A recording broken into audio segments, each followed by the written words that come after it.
In the misty forests of Montana, a lonely man named Ethan lived with only his loyal German shepherd, Rex. But one freezing night, their quiet world shattered when Rex led him to a woman collapsed in the woods, beaten, terrified, and running from something unspeakable. What started as a rescue turned into a battle against a human trafficking ring hidden deep in the forest. As bullets flew and fear closed in, Ethan, Anna, and Rex stood together, not just fighting for their lives, but for light itself. If you believe that faith still shines brightest in the darkest night, don't scroll away. Hit subscribe, share, and comment Amen to spread this story of hope, courage, and divine protection. May the Lord bless and guard everyone watching this today. The wind swept across the dense forests of northern Montana, carrying with it the chill of late autumn. The small town of Pine Brook sat quietly at the edge of the wilderness, its wooden houses surrounded by golden leaves that had fallen from aging maples. The sky was gray, heavy with clouds that promised an early snow, and a biting wind curled through the narrow roads, whistling against window panes. For most people, it was the kind of day to stay near the fire, but for Ethan Miller, solitude and the forest were his refuge. Ethan, a 35-year-old man with a weathered face and a quiet, thoughtful gaze, lived in a small log cabin inherited from his late father.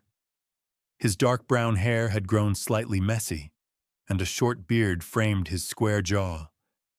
There was a deep calm about him, the kind that came from someone who had lived through loss.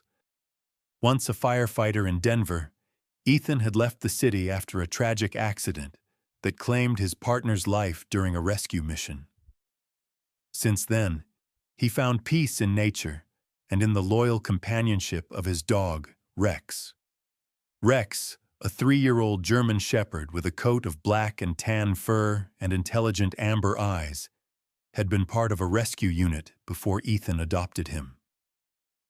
The dog was muscular, alert, and deeply loyal, the kind that never needed words to understand his master. Every morning, Ethan and Rex would walk through the forest trails behind the cabin, the crunch of leaves underfoot their only music. The forest was their sanctuary, a place untouched by noise, where Ethan could breathe freely and Rex could run ahead, sniffing and exploring every fallen branch. That afternoon, the sky turned darker than usual. The air felt heavier, the kind of silence that seemed to carry warning. Ethan was cutting wood outside when Rex suddenly stopped mid-step, ears perked, tail rigid. The dog let out a low growl, then barked sharply and bolted toward the trees.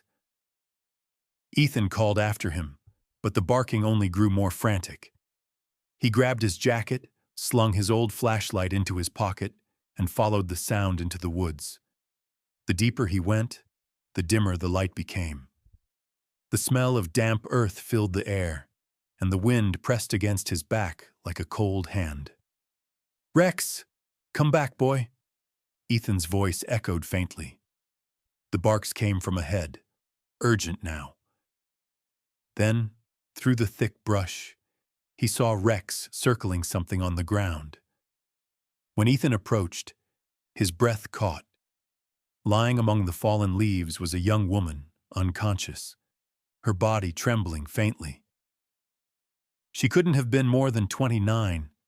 Her face was pale beneath streaks of mud, and dark hair clung wetly to her cheeks. Her clothes were torn, a faded blue shirt ripped at the shoulder, jeans caked in dirt, one shoe missing. Her hands were bruised, nails broken as if she had clawed her way through something. Ethan knelt beside her, feeling for a pulse. Weak, but there. "It's okay," he murmured, more to himself than to her. Rex whined softly and nudged her hand with his nose. Ethan lifted the woman carefully into his arms. She was light, her body limp with exhaustion. The forest seemed to close in around them as he made his way back, the wind howling through the trees. Every few steps, he glanced over his shoulder, feeling the eerie sense of being watched. But there was no one. Only the sound of leaves and Rex's quiet footsteps beside him. Back at the cabin, Ethan laid the woman on the couch near the fire. He wrapped her in a thick wool blanket and lit the lanterns. The glow revealed just how bad her condition was. A scrape along her temple, small cuts on her arms, and a deep bruise across her ribs. He cleaned her wounds gently, his hands steady though his heart raced. She stirred slightly, whispering something he couldn't catch. Her lips were cracked from dehydration. Ethan poured warm water into a cup and helped her drink. Hours passed before she finally opened her eyes. They were a striking hazel, wide, disoriented, and filled with fear. When she saw Ethan, she gasped and tried to sit up, but pain stopped her. "It's okay," Ethan said softly, raising his hands. "You're safe here. My name's Ethan. You were unconscious in the woods." She looked around the small cabin, the stone fireplace, shelves lined with old books, the kettle steaming softly. Then to Rex, who sat quietly at the door, watching her with his steady eyes. The woman's breathing slowed a little. Where am I?" she asked weakly. Her voice was hoarse, trembling. "In Pinebrook. You're in my cabin," Ethan replied. "You were hurt. I brought you back. Do you remember what happened?" Tears welled in her eyes. She shook her head, then stopped as if gathering courage. They took me," she whispered. "There were others. Women, children. I ran when they weren't looking, but they're still out there." Her words sent a chill down Ethan's spine. He crouched beside her, trying to keep his tone calm. "Who took you?" Her lips trembled. "Men. 3 of them. They had trucks, cages in the back. They said no one would find us. I tried to hide, but—" She broke off, shuddering. Rex let out a low growl, his eyes flicking toward the window as if sensing danger beyond the glass. Ethan placed a reassuring hand on the dog's back. "You're safe now," he told her again. "No one's getting in here." He didn't ask for more that night. She needed rest, not interrogation. As the wind howled outside and rain began to tap against the roof, Ethan tossed another log onto the fire and watched its flames dance across the room. The woman drifted back into uneasy sleep, her face still shadowed by fear. Ethan sat silently, his thoughts darkening with the storm. What kind of people would do this? And what if they were close, searching, angry, ready to reclaim what they'd lost? He looked at Rex, who hadn't moved from his post by the door, eyes sharp and unblinking. "Good boy," Ethan murmured, reaching to scratch behind his ear. The dog leaned into the touch but didn't relax. Somewhere in the woods, a branch cracked. It could have been the wind, or it could have been something else. As midnight came and went, Ethan stayed awake, the weight of the woman's words echoing in his mind. They're still out there. He didn't know it yet, but this chance encounter, this night of wind and fear, would change everything. Morning came slow and gray over the pine-covered hills of Montana. Mist hung low over the forest, and the world outside Ethan's cabin looked ghostly in the soft, pale light. The fire had burned down to glowing embers, filling the small room with a faint orange hue. Ethan sat by the table sipping black coffee, his eyes never straying far from the couch where the woman still slept. Rex lay curled near the door, his ears twitching with every distant rustle from the woods. The storm from the previous night had passed, but the silence that followed felt heavier than the rain. When the woman stirred, Ethan rose quietly. She blinked slowly, her eyes clearer now but still shadowed by fear. "You slept through the night," he said gently. "You're safe here." She tried to sit up, clutching the blanket around her. "What's your name?" Ethan asked. She hesitated before answering, her voice soft and cracked. "Anna. Anna Parker." Ethan nodded. "I'm Ethan Miller. That's Rex." The dog lifted his head at the sound of his name, tail giving a single cautious thump against the floor. For the first time, Anna's lips curved into something faintly like gratitude. She reached a trembling hand toward Rex, and the dog sniffed it before settling again.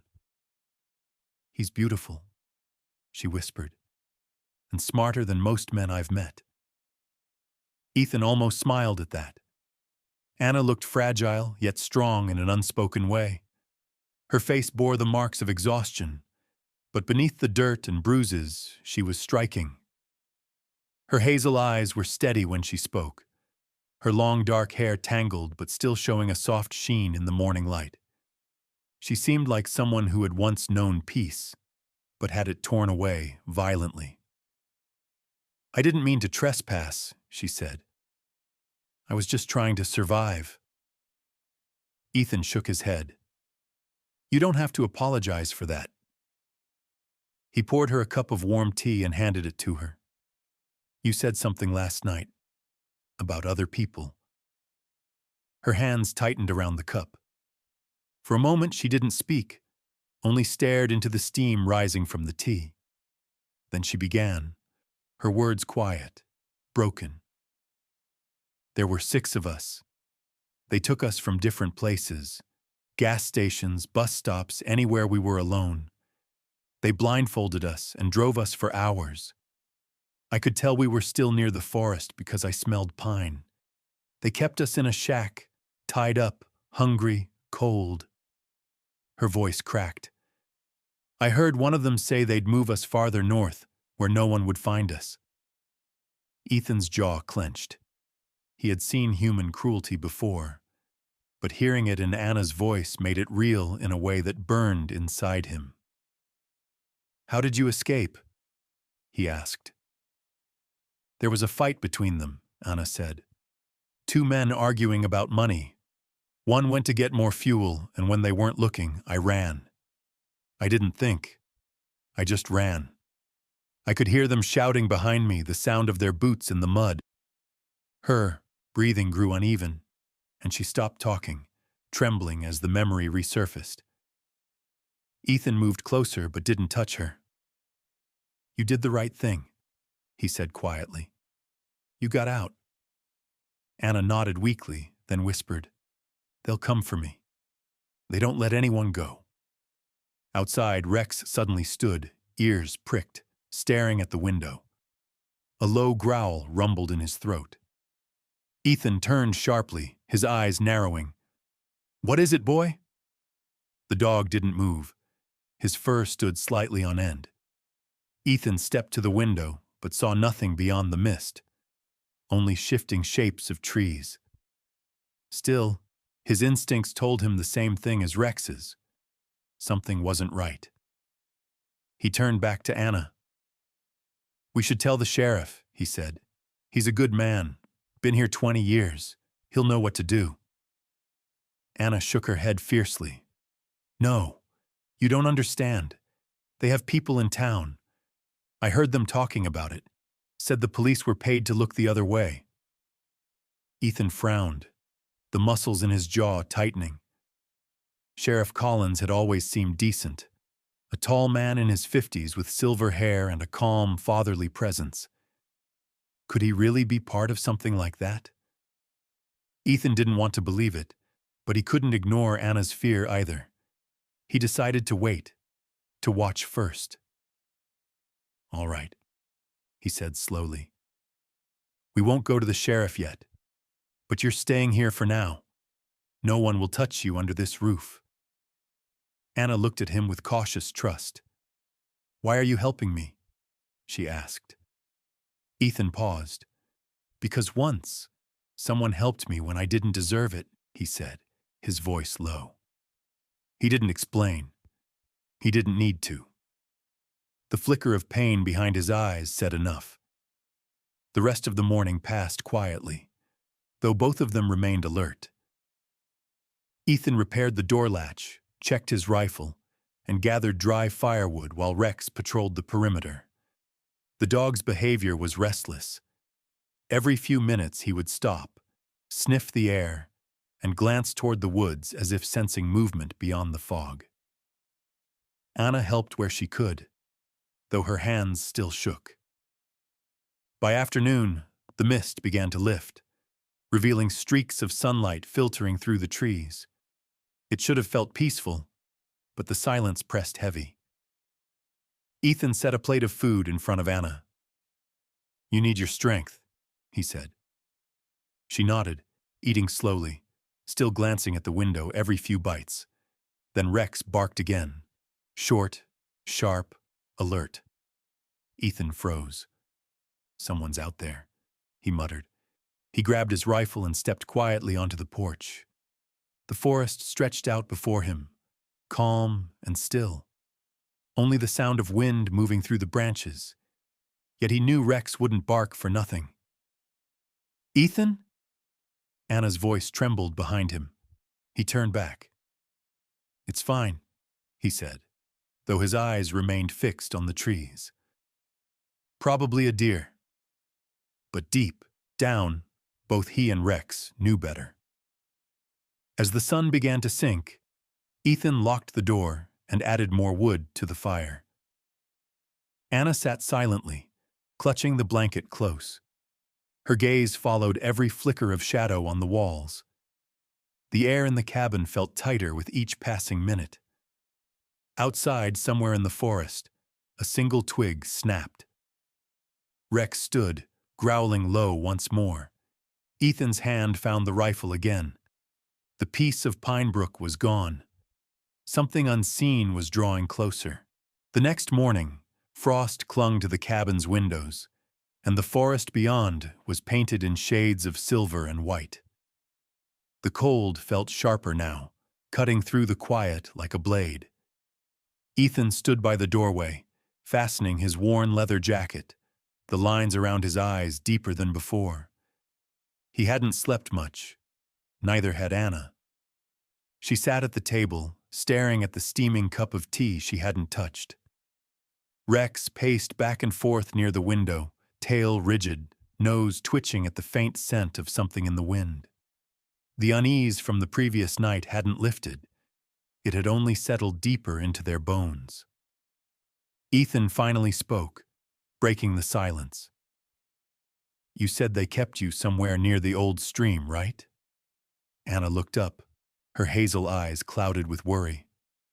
Yes, I remember hearing water every night. And there was a smell.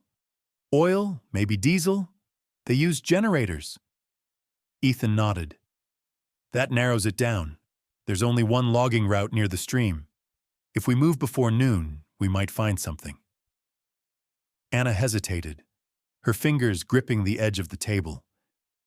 If we go back, they might still be there. Ethan looked at her steadily. That's why we're taking Rex. He can find what we can't see. The dog wagged his tail once as if he understood. Before leaving, Ethan packed carefully, a camera with full battery, a small first aid kit, a pocket knife, and his old revolver, the one he had sworn not to use again since leaving Denver. He had carried it through too many fires, too many broken nights, but today he needed it. They set off through the forest, the early light cutting pale lines between the trees.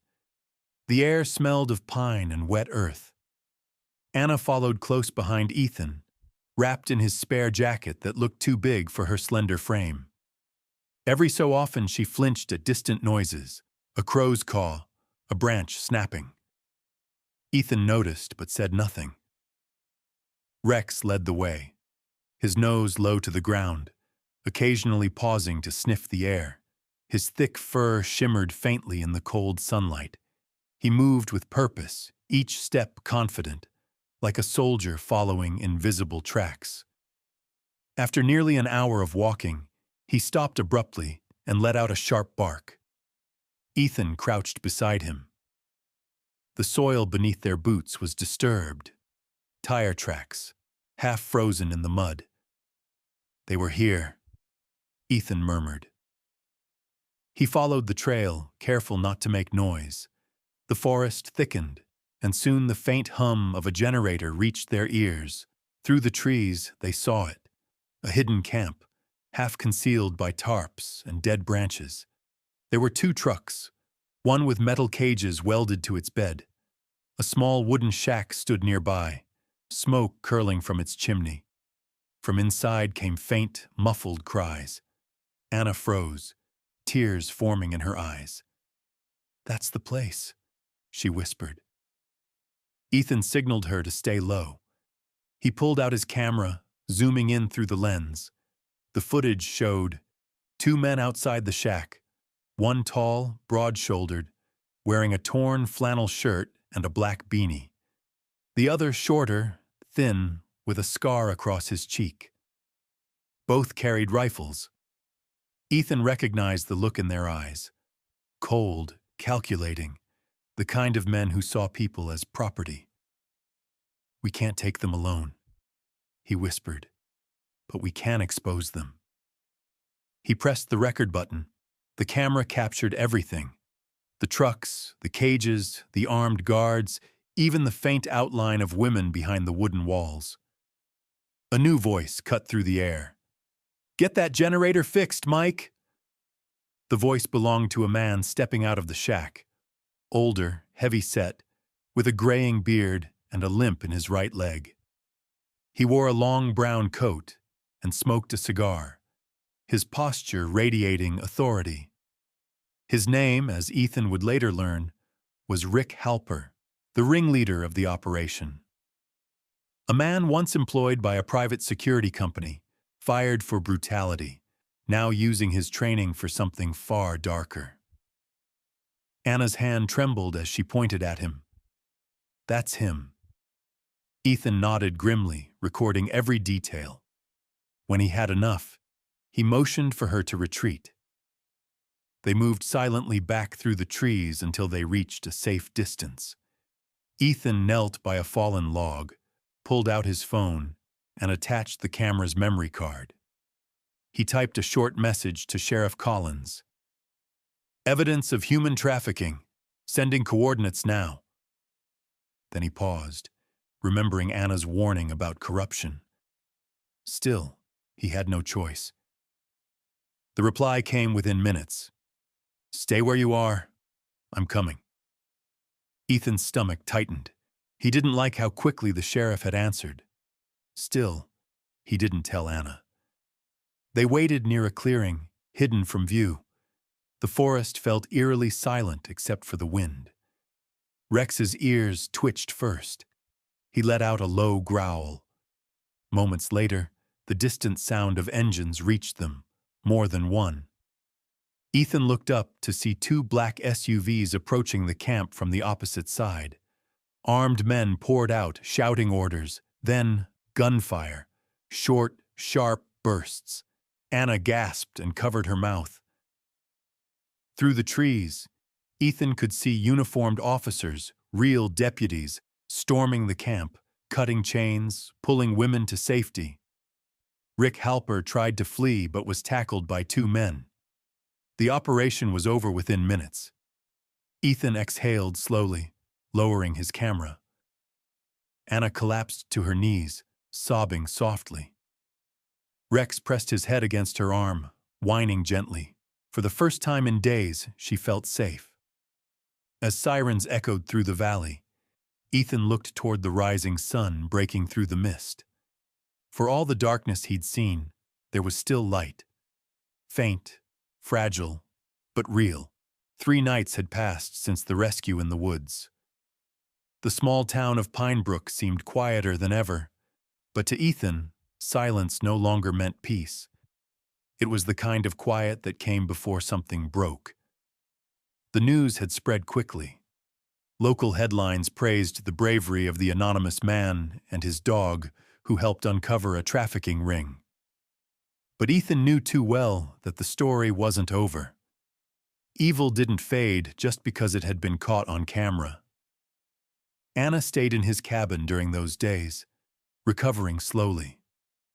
Her strength was coming back, though her eyes still carried that faint tremor of fear. She had borrowed one of Ethan's thick sweaters that hung loosely on her small frame.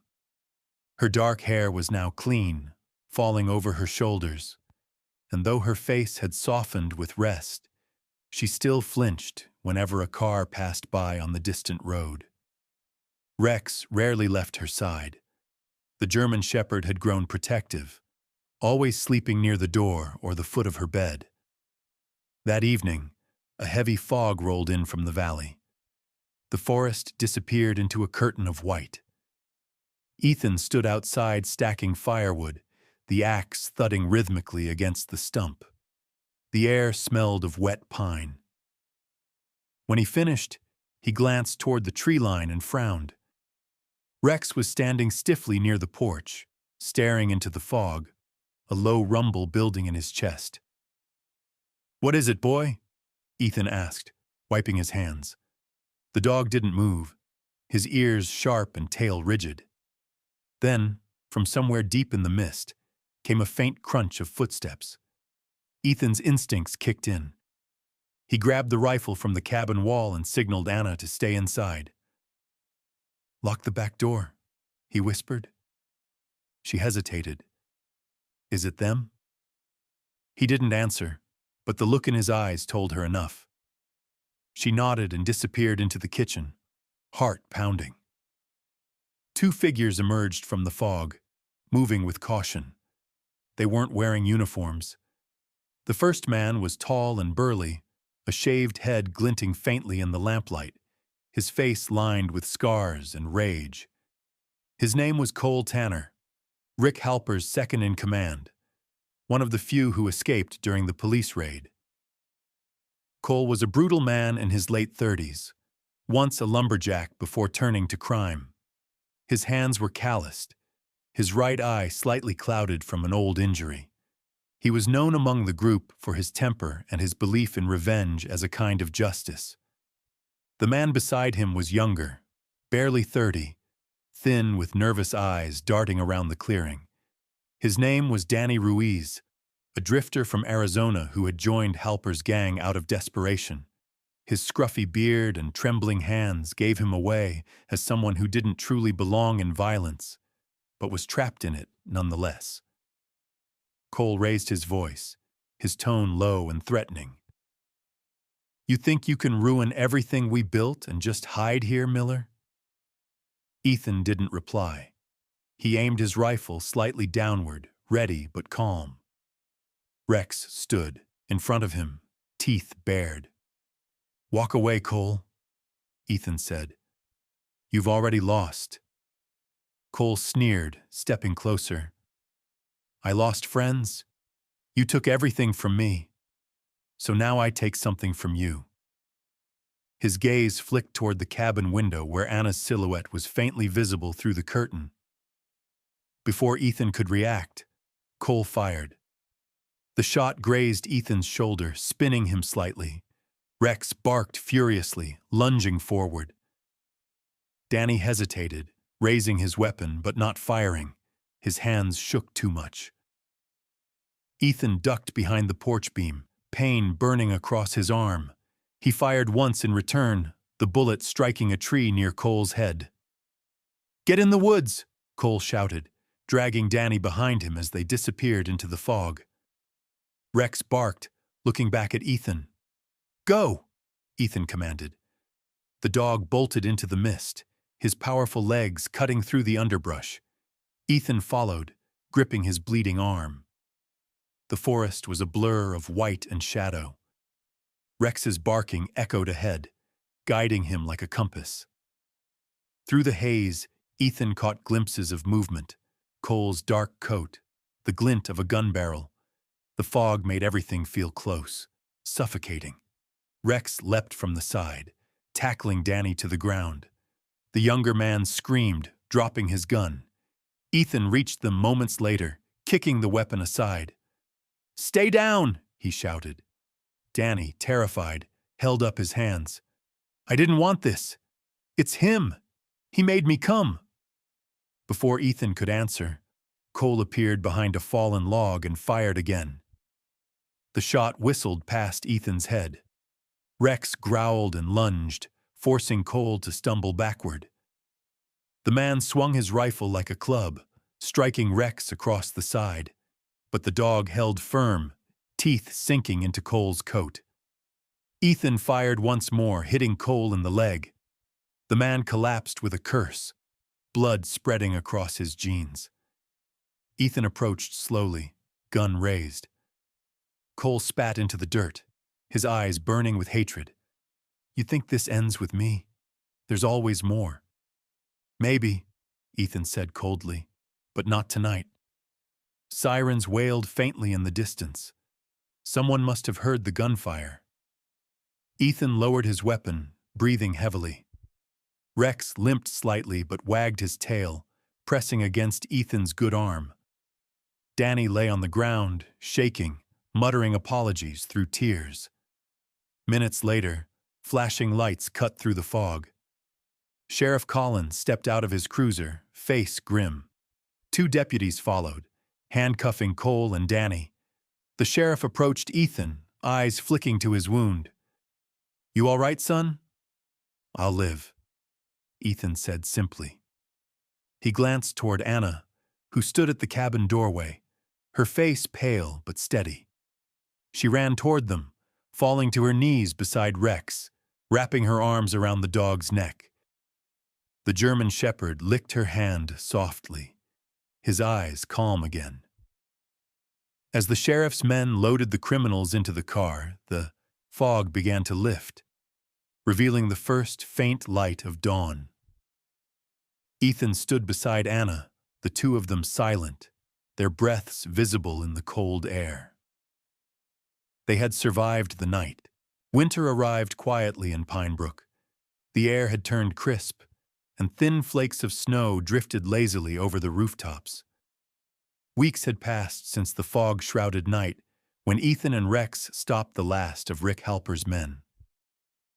The forest, once a place of fear, now seemed calm again, the river running clear under the weak sunlight. Ethan's cabin had become warmer, not just from the fire that burned day and night, but from the presence of life within it. Anna had regained her strength. The bruises on her arms had faded to soft traces of color, and her face, once shadowed by exhaustion, now carried light again. She often helped Ethan with small chores, mending torn clothes, cooking meals, or walking with Rex down the path to the frozen creek. Each day she seemed more at ease, though sometimes, when the wind rustled too loudly through the trees, her eyes would flicker with a memory she tried to bury. Ethan watched her with quiet admiration. He had grown used to solitude, to the silence that followed him like a loyal ghost. But Anna's presence changed that. She brought conversation back into the cabin, laughter that felt unfamiliar but welcome. Her voice was soft, but carried a resilience forged through pain. There were moments when she would sit by the window, her hands wrapped around a cup of tea, gazing at the horizon as though testing the strength of peace itself. Rex had also changed. The once restless German shepherd had settled into a protective calm. His fur was brushed clean, his eyes alert but gentle. The townspeople adored him. The hero dog, they called him. Every week, children would stop by with small treats, and Rex would wag his tail politely, though he never strayed too far from Ethan or Anna. There was a sense that he understood more than anyone else what they had survived together. One cold morning, Sheriff Collins visited the cabin. He looked older than before, the gray in his hair now dominant, the lines around his mouth deeper. His uniform, usually crisp, looked worn from long hours. He removed his hat and stood awkwardly by the door. "I came to give you this," he said, handing Ethan a letter sealed with the county emblem. "Official recognition. For what you did."